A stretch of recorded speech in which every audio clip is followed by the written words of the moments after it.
All right, it was the over-the-counter, but they found me when they went to the lobby. So I was able to just leave it at the lobby.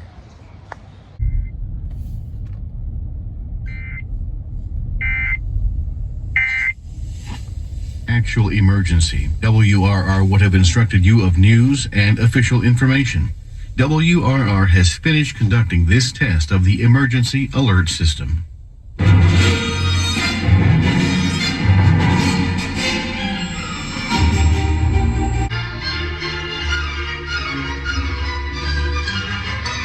All right.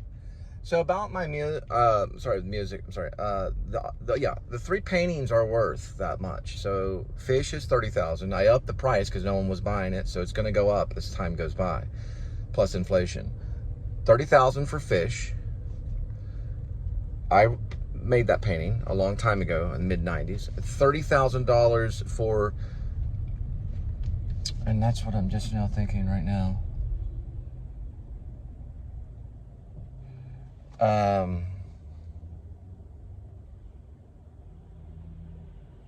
For Heart Underwater, and $30,000 for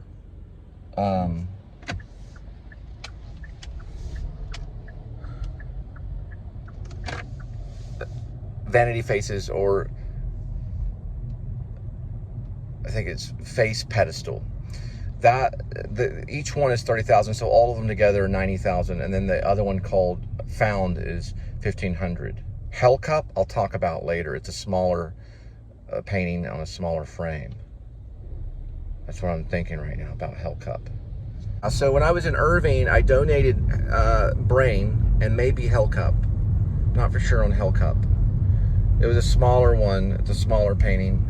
Brain, I think it was called Brain. That one went to a Goodwill in Irving. I just gave it away. So not the other 3 though. Those are dear to me. That's why, that's why I'm selling them for each $30,000. So I'd be told $90,000 plus the $1,500 for a painting called Found. I won't talk about Found. But anyway, I just want to let you know. I advertised that on my Facebook last night. So, I think it was last night or early in the morning. I also had another one, was a mock of Van Gogh. It was done on a cardboard sheet. It was just flowers. I think I called it flowers, but it was like an Vince Van Gogh style. That one, I have no idea where that one ended up, but it was on cheap cardboard. It was like I used a razor blade to fill in some of the paint. I used acrylic on it. So I used a razor blade to slice the cardboard and then put some of the paint inside of it to make it look like weeds. Whoops, gotta go. All right, it's 3.1 miles from this location, 10-minute duration, 3:15 on the arrival for the next medicine pickup. And I'll be dropping the medication at your doorstep. All right? Okay.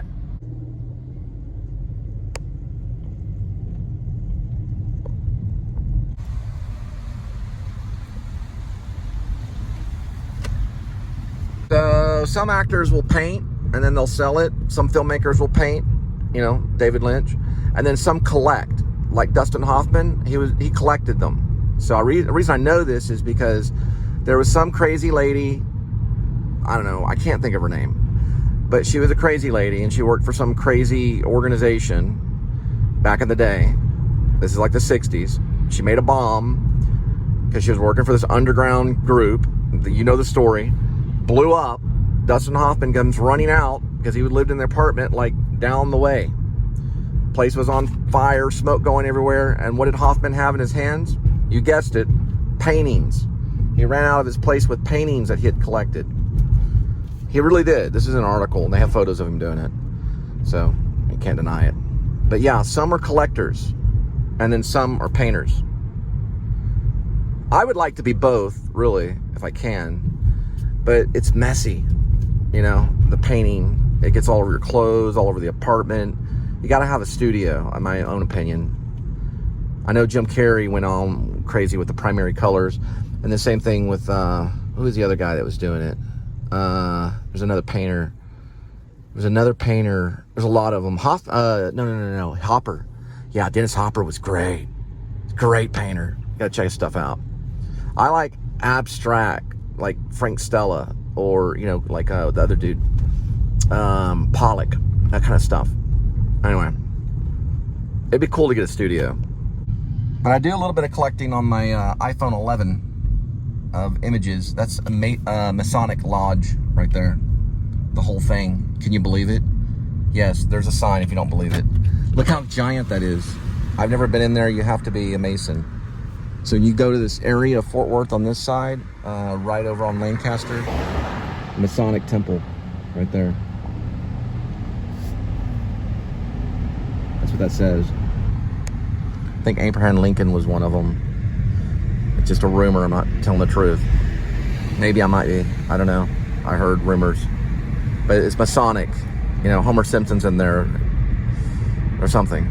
Linda's at the library the other day. At night, I walked in on her. She was watching The Simpsons. She had rented some Simpsons. She could be an artist, I'm not for sure. Probably so. I was like, what are you watching? She's like, The Simpsons. I'm like, Matt Groening. She goes, yeah. I said, okay. But that may just be a normal person, I don't know. Then she's like got a collection of Lucille Ball. It's getting stranger. Of course, I'm watching The Elephant Man. Pretty average, you know. So what'd you do today? I watched The Elephant Man, went to the grocery store. Me too. I love that film. John Hurt, Anthony Hopkins. Well, this is where the pickup is.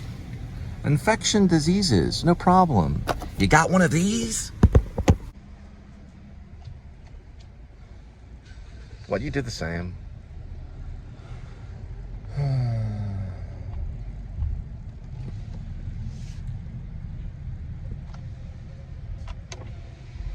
Does the sign say infection diseases because it's in there?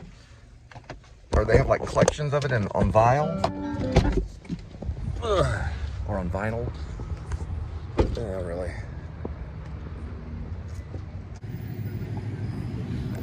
See what I mean? That's why. Alright, we're gonna pick up the medicine. It's not the infusion center either. It's like a pickup thing. Oh dear. You in the first place? No. Second place? No. No, the third place.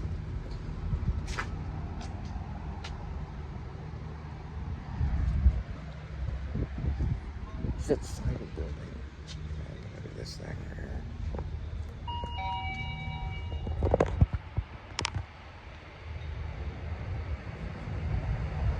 Hello? Last name communicable. No, I was joking. Yeah, I forget to do this every time.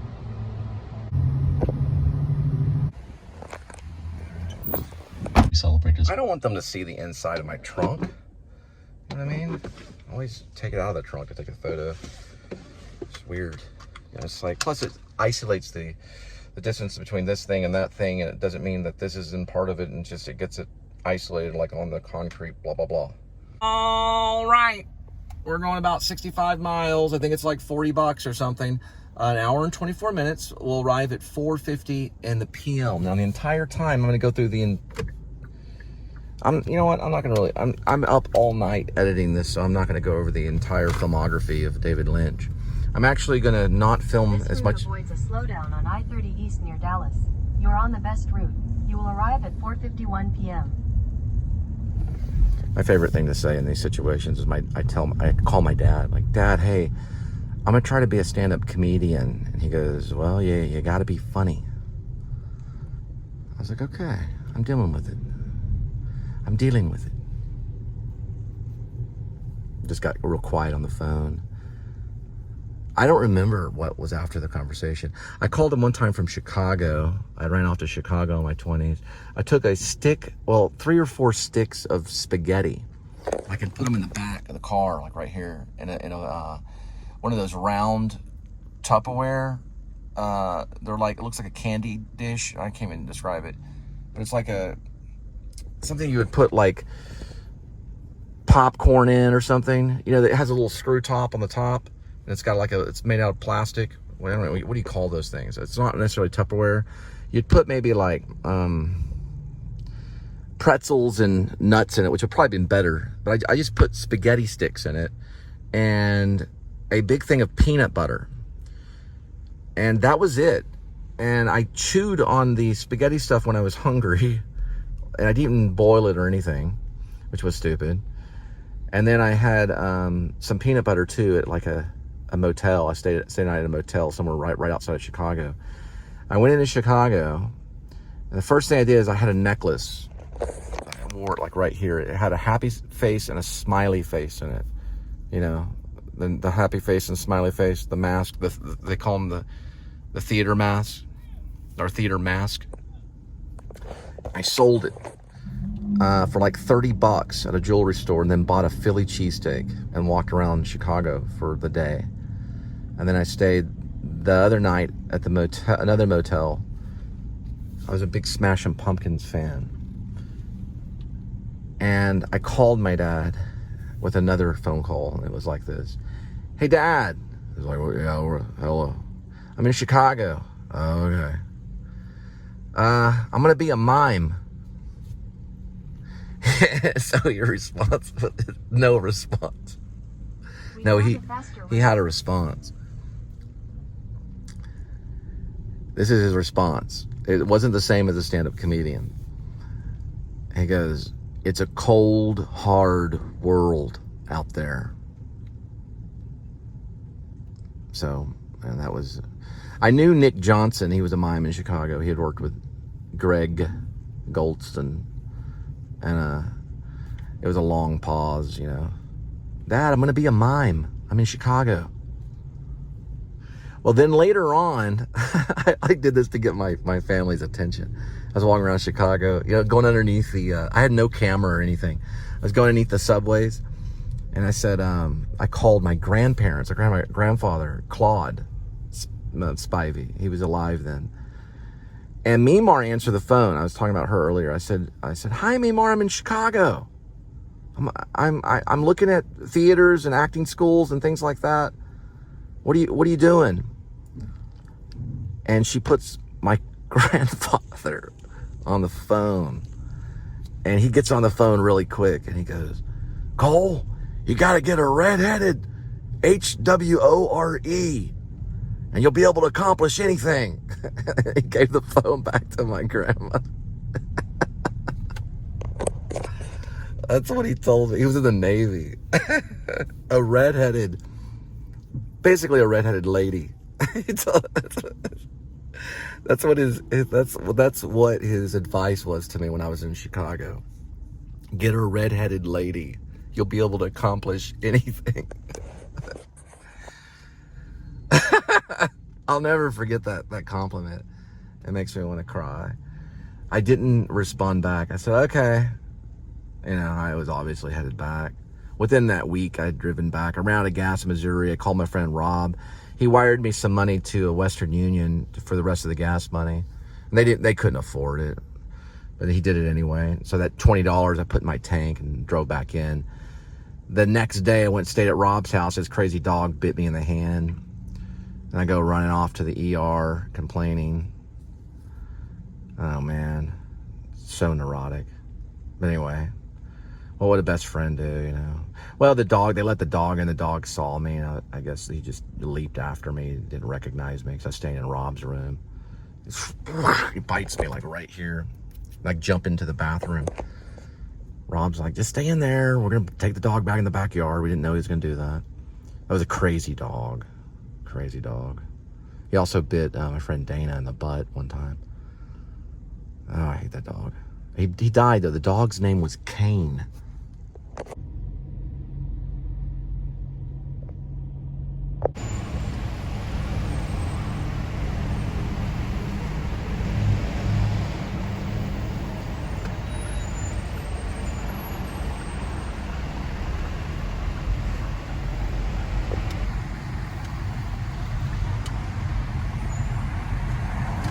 Got another story about this Jack in the Box, but I'll save it later. Actually, I'll go ahead and tell you.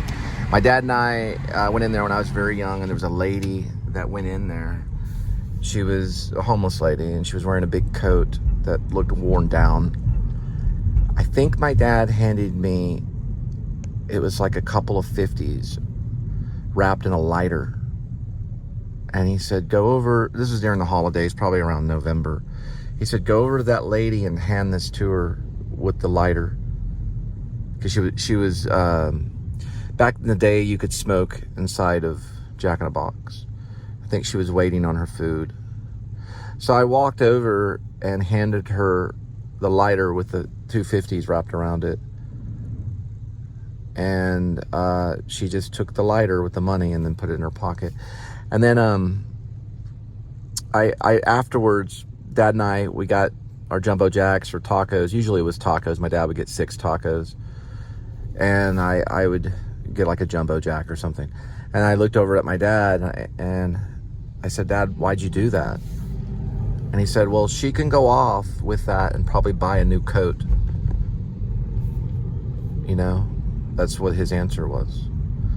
That lady could go off and buy, you know, a brand new coat to keep her warm for the winter.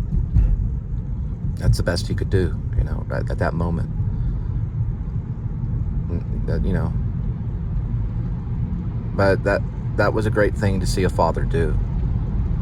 Those are some great things. You know, we could do without it. You know, my dad was a jeweler.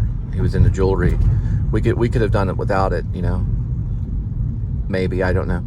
You know, I mean, maybe it was one less Christmas gift that year or something. And then I remember, got in my dad's truck. He was backing up.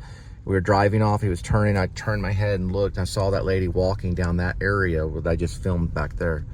And she had that raggedy coat on. All by herself, you know. I gotta get some gas. Get that Quick Trip right there if it's open yet. Scene lights. Yes, finally, the QT is open. This is the brand new one. We are, well, actually, officially, it's kind of, you could say, on 13th, West 13th Street, on the corner. We're on Henderson, so it's definitely off of Henderson, right before 13th Street. One of my favorite numbers, because of 13 colonies. That's how I see number 13. I see it as a lucky number. We had 13 colonies coming into this place, this whole country. Gotta pick a number.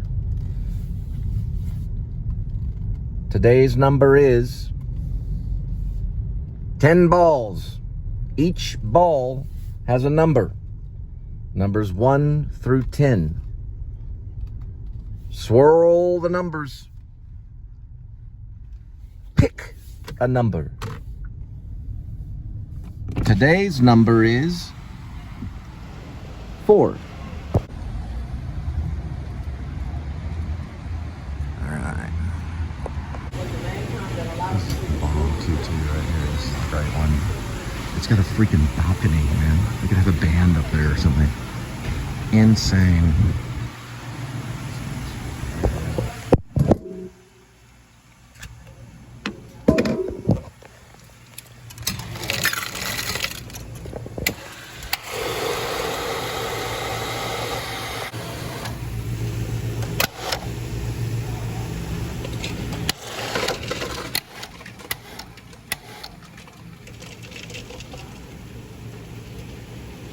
So the QT guy that I just talked to said it's a new design to fit the area, but I don't know, maybe the Masonic Lodge area, I don't know.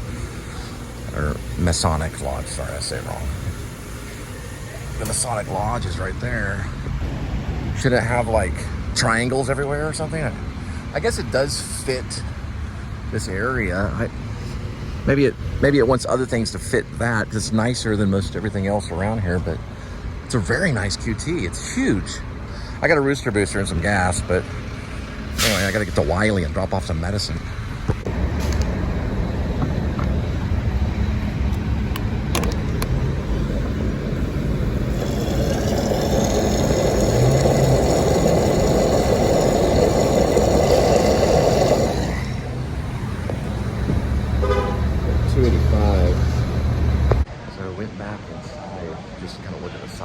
Of this QT right off of West Lancaster and Henderson in Fort Worth. Man, surprisingly large.